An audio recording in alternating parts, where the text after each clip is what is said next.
E o primeiro erro é começar a estudar através dos hinos. Isso parece até contrassenso.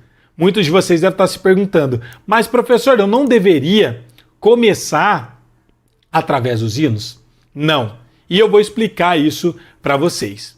Normalmente a gente quer já tocar os nossos primeiros hinos e eu não tiro a razão de vocês. Muita gente tem vontade de começar já tocando os hinos. Por exemplo, conversão. Ó, consegue eu andei e perdido vaguei, longe, longe do meu Salvador.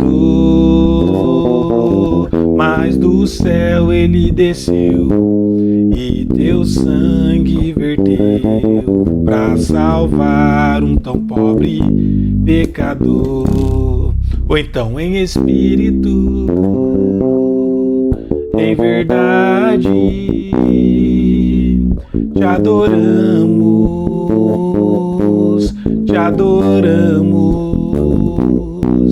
Rei dos reis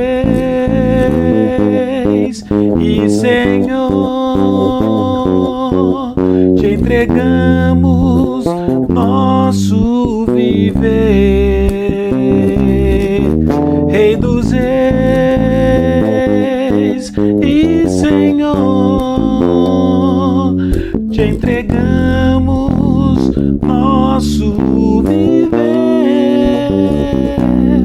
Dá muita vontade de tocar os hinos, é muito gostoso e muito legal. Mas esse não é o primeiro passo que você deve dar. E o grande erro da maior parte das pessoas é justamente esse. Um dos principais vídeos que eu mais tenho visualização são os vídeos de hinos onde eu ensino como tocar hinos simplificados ou como tocar o seu primeiro hino. Mas isso não quer dizer que você deva começar a estudar o contrabaixo, principalmente para quem é iniciante que falou aqui, você não deve começar exatamente por aqui. E eu sei que dá muita vontade e a gente acredita que o primeiro passo é através dos hinos. Agora, por que a gente não deve começar exatamente pelos hinos e estudar o contrabaixo? Pelo fato de você acabar se frustrando. Porque para a gente tocar um instrumento, e a gente está aqui focando no contrabaixo, mas isso serve para qualquer instrumento, a gente precisa de duas coisas. A primeira coisa é entender o que você vai estar estudando.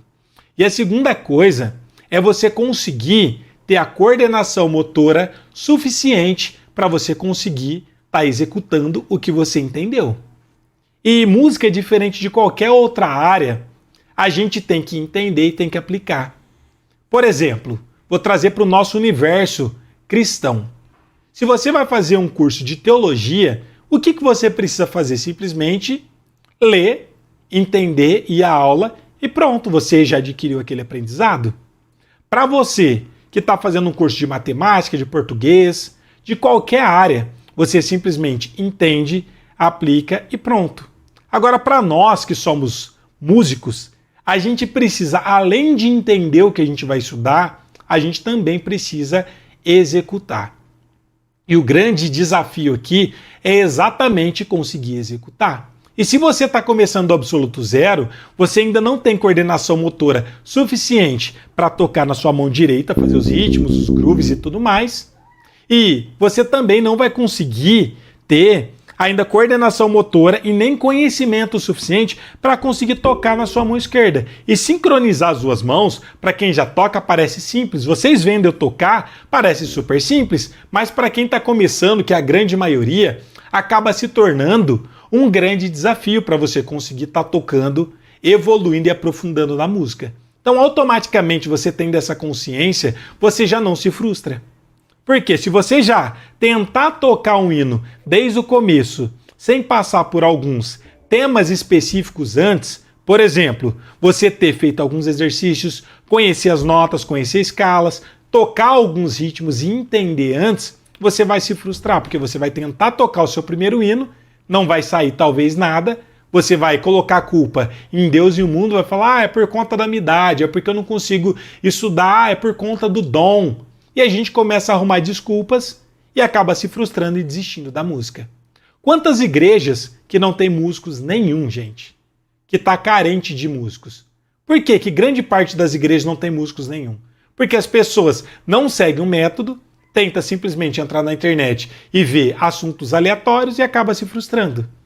E sabe o que normalmente acontece? E eu vou ser sincero aqui com vocês. Grande parte das pessoas, e eu não tiro a razão de vocês, mas é um pensamento comum, mas errado.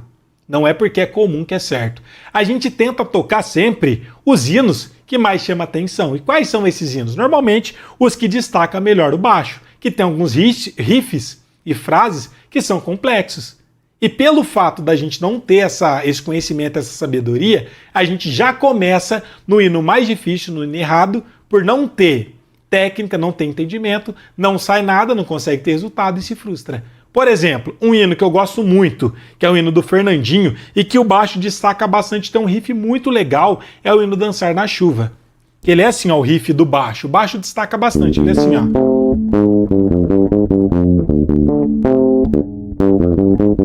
Esse é o riff inicial. E depois tem um outro riff, o segundo riff, que é assim, ó.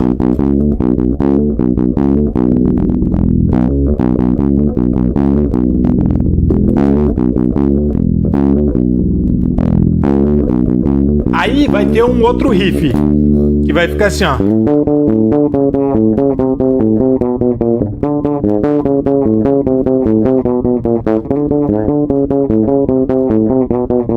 É legal? Muito legal. Mas é fácil? Não. Para quem está começando, é um grande desafio. Vocês vendo eu tocar, parece fácil. Mas eu já estudo contrabaixo há muito tempo, eu já tenho muita coordenação motora, e eu já passei por várias etapas antes até chegar aqui. Tendo esse entendimento, fica muito mais claro de vocês entender. Aí chega muita gente que está iniciando agora no contrabaixo e o que que pensa? Ah, eu vi um hino que o baixo destaca, eu achei muito bonito e eu vou começar a aprender a tocar um hino. Só que você ainda não tem técnica suficiente na mão direita nem na esquerda, você não tem conhecimento prévio de ritmos, escalas, aplicação, frase. E aí você tenta uma vez, duas, três, às vezes passa um mês, 3 meses, não sai nada. E o que que acontece? Você acaba desistindo, se frustrando e deixando o contrabaixo. Por isso que essa aula é muito importante.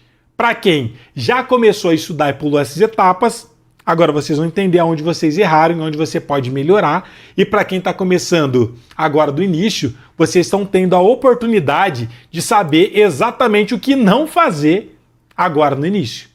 E vocês vão encurtar muito o caminho e não vão ficar errando nessas etapas que muita gente acaba errando, acabam se frustrando e, o pior, acabam desistindo da música. E aí, às vezes, a gente não consegue ter resultado por não saber o que estudar e como estudar, e a gente coloca a culpa em tudo.